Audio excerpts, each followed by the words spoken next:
Mesashim. Nabaramukije mwese ndabashimira ko mwashoboye kuba hano bari baheze kuri bwa mbere reka ndababwire kuri kino gikorwa cantibesha worship concert. Ushobora kuvuga kubera iki ntibesha, kubera iki itiswe irindi zina, ariko impamvu iswe ntibesha nuko numvise ari message nyamukuru Imana igomba konka abarundi n'abandi bose bashobora kuba bodukurikirana, kubera turi mu gihe abantu benshi ibyizigiro biri hasi, ibyizigiro ari bike ubw'ibihe kanaka, ariko numvise no kubwira abantu ngo hari abantu bafite amasezerano ari personnel, hari abantu bafite amasezerano ari muri rusange muri Bibiliya, hari amasezerano igihugu gifise. Abantu rero niba bariko barabura ibyizigiro muri kino gihe, kumenya ibyizigiro biri hasi, numvise message yo kuvuga nyamukuru ariyo kubabarira ngo Imana byarayinaniye kubesha, ico yavuze naho uco yigirira nabi igize kwivuguriza, kandi ijambo ryarivuga ngo ateramira ijambo ryiwe kugira ngo arishitse aveya.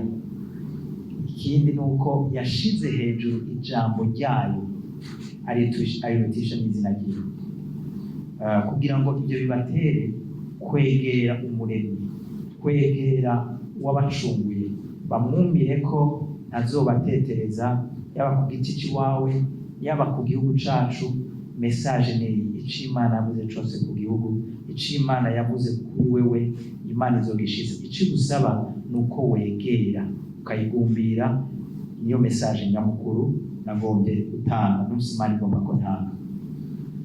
Ikindi novuga, igiteramo nari nifuje gukora no mu mwaka uheze, ariko ndiko ndasenga ndumva si iki gihe, ariko tugiye gutanga umwaka ndumva ko igihe ari iki, nayo mpamvu byabaye mu mwaka, ariko byari bimaze igihe mu byiyumviro. Ikindi novuga nuko shaka gutumirira umuntu wese atwumva. Urazi kenshi abantu batubwira Pastor Lopez, ndagukunda, ndakunda indirimbo zawe, mugabo reka ndababwire ukuri, buriya abantu ntibakunda twebwe, mukunda ibikorwa tuba twasohoye. Nta mico nagomba kuvuga mu ndirimbo zose, amajambo abantu bakunda, umudiha abantu bakunda, uruhara rwonyene je nabigizemwo nubwo kwemera no kwitaba no kuba disponible. Ibisigaye byose ni inspiration iva ku Mana. Rero ndiko ndabatumira muri concert, nagomba kubabarira ntimwitege Pastor Lopez. Jewe baranyitije, barantumye, ariko hari umuntu ariko aragomba kubembita mwese, agomba kwembita abagwayi, agomba kwembita abihebuye, agomba kwembita abataye ibyizigiro, agomba kwembita abatarakizwa, abagomba kwembita abarozwe, ababoshwe n'ibi bitandukanye. Jewe yaranyitije ntange iyo message, uca urankunda mugo ubundi ujya munsi aragutumiranya cyane cyane. Cyo gituma twavuze kuri afishe ngo muze musa umutima witeze. Umutima witeze iki? Kugumbirana n'umuremyi wanyu, kugumbirana n'umukiza wanyu. Ico nico nashaka gusurinya, nuko uriya munsi Imana igomba n'invitation fete n'intumwa yatumwe kugira ngo ubundi umuremyi, umukiza, Imana nyene isi n'ijuru ishobore gukora ku buzima bw'abantu. Numva hanini ari ico nohagarara ko mu kubwira abantu ico abantu babwirizwa kuza biteze, na cane cane ko tumenyereye ko kumbure muri concert igihe nyene nakanya ko kuryoherwa, kunezerwa, canke abandi kuri bamwe guhura n'abagenzi, ariko nagomba numva by'ukuri Imana yinginga muri jewe, muze mwiteze guhura n'Imana, ubushobozi bwayo atari uguterama, kuko n'abaja kwakiranga n'abaja ku mufumu hari ikintu bagenda biteze. Rero ni muze mwiteze ko urwaye ushobora gukira, nubwo atafishe ya gerison yo gukiza ibitangaza. Imana Imana ntirinda kudusaba afishe, ni gukiza kuko twavuze afishe gukiza, ariko ni waba ufise umutima witeze uzokwakira icyo yaguteguriye cyose.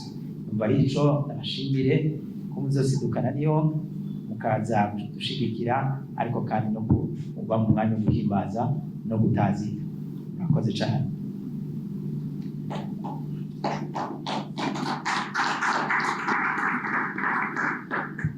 Numva noca nakira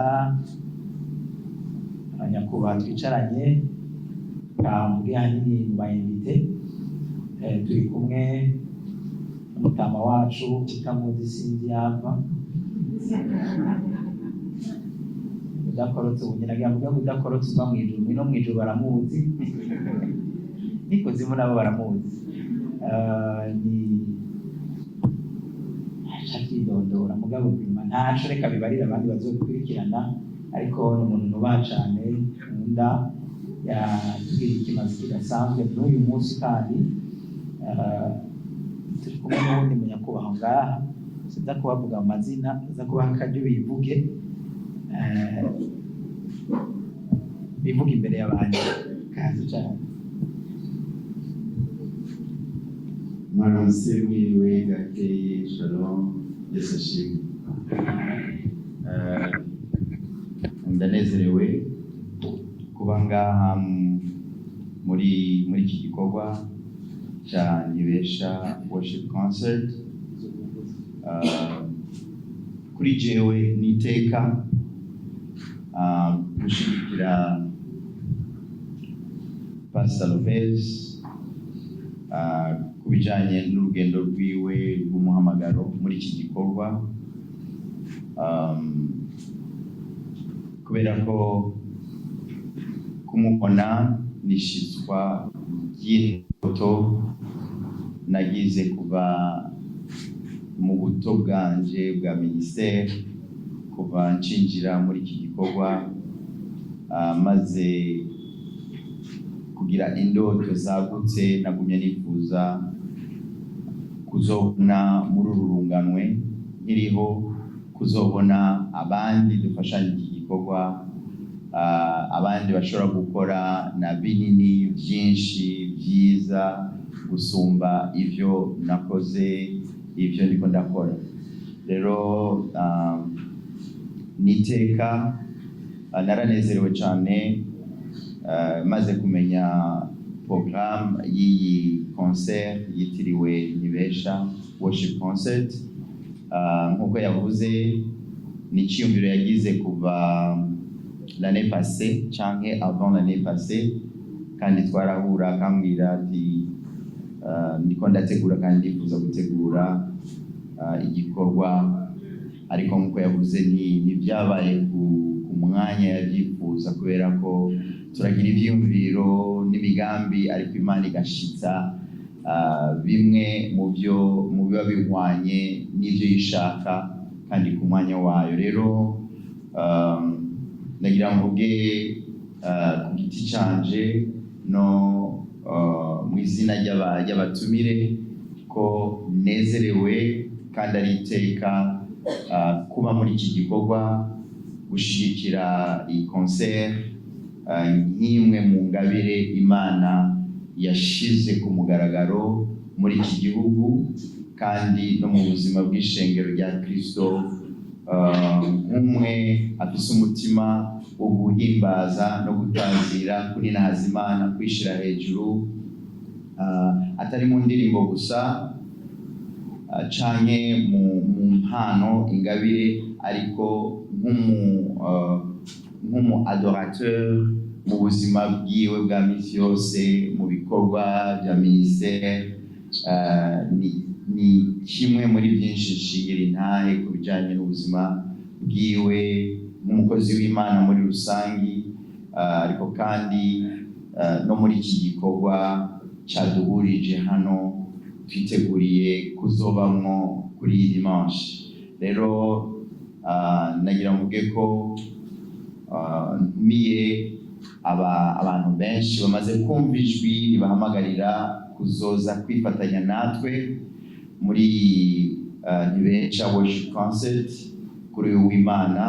kugira ngo muze munezerewe n'igishika, kandi nk'uko yamaze kubatumira muze mufise ico mwiteze. Kubera iki?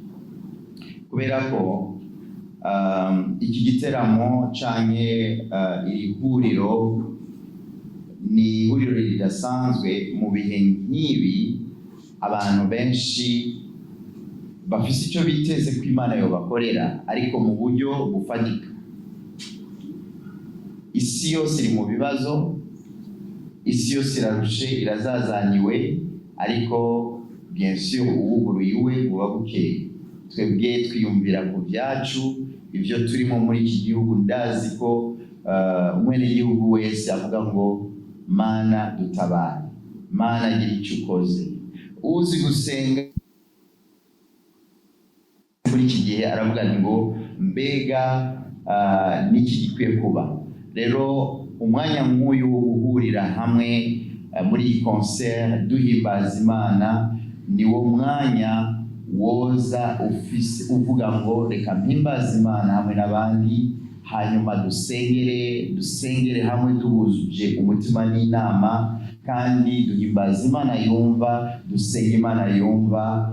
No muri aka gacerere Imana irafise ivyo irategura gukora mu buzima bw'iki gihugu, mu buzima bw'abenegihugu. Rero nagira nsozere aka kanya nahawe mvuga ngo Imana yacu nitwahuza umutima n'inama tukayishira hejuru, nayo izo kwihishura mu buzima bw'umwe wese ku giti ciwe, mu buzima bw'imiryango yacu, mu buzima bw'ishengero, no mu buzima bw'iki gihugu cacu dukunda kandi twese twifuriza neza. Murakoze. Mwaramutse. Je nitwa Nzeyimana Ange Michel, nserukiye umugwi MTC. Natwe turi kuri bamwe bazoba bari mu giteramo kidasanzwe co guhimbaza Imana citiriwe Biresha Worship Concert. Natwe turanezerewe rwose no kuba turi bamwe bashoboye kwizera muri kino gikorwa nita igikorwa ngirakimazi muri kino gihe cacu, aho tuba turahimbaza Imana.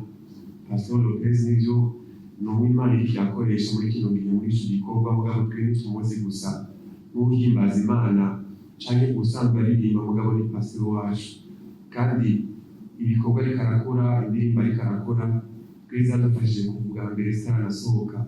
Rero no munsi ko turabona ivyo Imana iriko iramukoresha, turabishimira kandi turavyemeza neza yuko Imana iri kumwe nawe, kandi uyu munsi izotugenderera. Ku bwacu natwe turiteguye guhimbaza Imana ndetse no gufasha ishengero. Ngira ko ntumira n'umuntu wese ari ngaha, twaribonye kuri afishe, nta kindi kintu dukeneye kuzana umutima witeze guhimbaza Imana, mugabo kandi kwakira n'ivyo Imana yiteguye gukora uyu munsi. Abajurnaliste bari ngaha bafise amaplatform atandukanye, muvyandika mwibutse kuvyibutsa abantu baze bafise umutima w'ukuri biteze, kuko hari ico Imana yiteguye gukora. Murakoze cane. Murakoze. Sinzi igituma bakunda kuvuga ko Kinyarwanda, bazi ko nta Kinyarwanda mbora ndirimba. Uraba neza. Kandi bazi ko nta Kinyarwanda mbora ndirimba. Cambere abajije ngo nta bandi bashitsi, abashitsi mwababonye, ibisigaye navyo bibatera amatsiko. Muzoze muribuka, muzinduke, ko tubabikiye byinshi byiza. Nuko nocisho icambere. Ica kabiri, mwavuze ngo kwinjira, twavuze ko ni ku buntu. Ni ku buntu teranije umutima witeze. Iyo tuvuze ku buntu, nico gituma twashizeho uburyo bw'abashaka gushigikira mu buryo babyifuza, mu buryo buboroheye babikore, ariko muri rusange kwinjira ni ku buntu, ariko ushaka gushigikira akabikora mu buryo abyumva. Murakoze ku bibazo bibiri. Cambere mpereye ku ca kabiri, abazokizwa hariho muri organisation, hariho umugwi ujejwe kubafasha kugira ngo baba orienté mu ma église kuko bakiciwe ntibaja muri église imwe, baba bavuye mu bice bitandukanye bigize igisagara. Rero baba orienté mu ma église ari mu ma quartier basanzwe babamo. Bien sûr ama église ashobora kubarera. Rero icyo gikorwa Uhumure ahavuga ubutumwa hose abantu mugwi ufasha abo bajene n'abandi bose bakizwa. Nashaka rero icyo watanguriye ko wavuze ko uravye ibindi bintu biteguwe wibaza ko abazokwitaba iki giteramo ari abajene. Nibaza ko atari ukuri, kubera ko indirimbo za Pastor Lopez ntizikundwa n'abajene gusa, gushika no kubatama n'abatamakazi. Urumva ngiye kwiga extreme mvuga ivyo kuko ndabishingira intahe kubera inyubako y'indirimbo ziwe ntiri compliqué ku buryo imyaka yose canke imigwi itandukanye y'abantu basanga boroherwa kuririmba ziriya ndirimbo. Rero ushobora kuvuga uti abajene rero bakunze kwitaba ibiteramo, ariko nagenda kugarantise ko si abajene gusa hazoba hari n'abapapa n'abamama bakuze. Ikindi na cane cane kubera umutima ugize indirimbo Imana yahumekeye Pastor Lopez, ni indirimbo zitaraba imitima y'abakiri bato gusa, ariko ziraba imitima y'abanyotewe Imana bose mu ma age atandukanye. Ikindi ku bijanye n'ibikorwa by'iterambere, nibaza ko ibijanye n'ibikorwa by'iterambere bidakorwa canke ngo bivugwe umunsi w'igiteramo. Burya abajene bose, abapapa n'abamama basanzwe bari mu buzima bwo gukurikira Kristo canke n'abandi bari mu buzima busanzwe, twese hamwe dusanzwe dufise message yuko nubwo turiko turaja mu ijuru, nubwo Kristo atari wacu, mu mwanya tukiri ngaha umuntu wese ahamagariwe gukora ibikorwa by'iterambere mu buzima bwe bwa misi yose. Uhereye ku bajene bakiri mu mashure bahimirizwa, bahamagarirwa gushira umwitwarariko mu gukoresha amaboko yabo mu kwiyumvira ku bintu bijanye n'ibikorwa byo kwiyungunganya financièrement mu bisata bitandukanye. Rero ujya munsi w'igiteramo si umunsi wo guhimiriza abantu kuja mu bikorwa by'iterambere, ariko dusanzwe mu buzima bwacu bwa misi yose duhimiriza abajene n'abantu bose gukora ibikorwa by'iterambere. Murakoze. Ko tubona ibintu bizimvye mukoresha, niki cabateye kutagirisha? Bwa mbere bwabaye uburongozi bw'Imana. Urumva ico dukora ni gospel, ubutumwa bwiza. Ubutumwa tuvuga si ubw'iwacu, ni ubutumwa bwa Kristo. Kristo niwe atuyobora mu buryo bwose bwo kubikora. Rero jewe ndiko ndagisengera mu nteguro siko nari ndabifise. Nari nzi ko umuntu yorihisha kubera bizimvye, ariko numva Imana iriko irambwira reka kurihisha. Mbanza no kuyibaza ibibazo, ndabanza ndananka kenshi, ariko ndateba ndumva ko ari ikigomba ko ndabikora. Ndanaronka n'amakonfirmation ari clair agaragara ko arayibwira singomba kwihenda, nkomereke mu buryo nshobora gutahura. Rero numvise ariyo yayivuze hari mwakoba gafatiye ku kuraba bije ingene bari nini, ariko ikiranyibutsa deja aho ngeza uru rugendo rwagenze gute. Hari amahera waruse muri coffre muri banki, ariko uko buhoro buhoro hagira gukora igikorwa niyo yagenda irashigikira mu buryo butangaje. Kumure nzoshinga intaye igihe kimwe. Rero nca ndibutswa ko nahageze samahera nari bisahana epota n'ibyo maze gukora birazimvye rwose. Rero hacaba kumvira iryo jwi rimbwira kubikora uko, ca ndumvira ndasimba nk'umupara, akorotse nk'umupara kwe. Hama mu byo nzi neza nakekeranye n'uko uwizeye Imana ntakorwa n'isoni.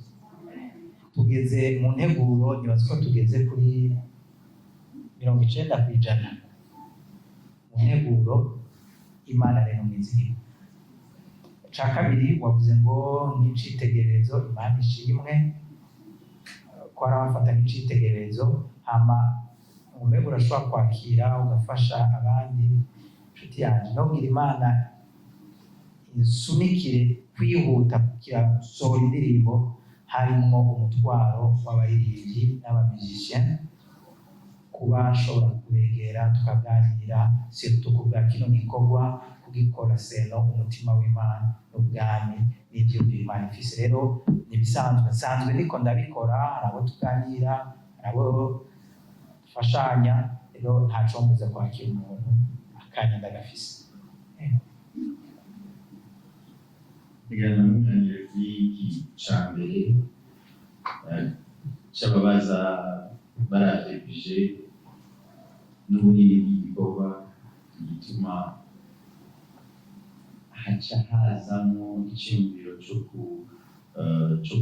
co kwinjira ku muntu, kwinjiza abantu ku muntu.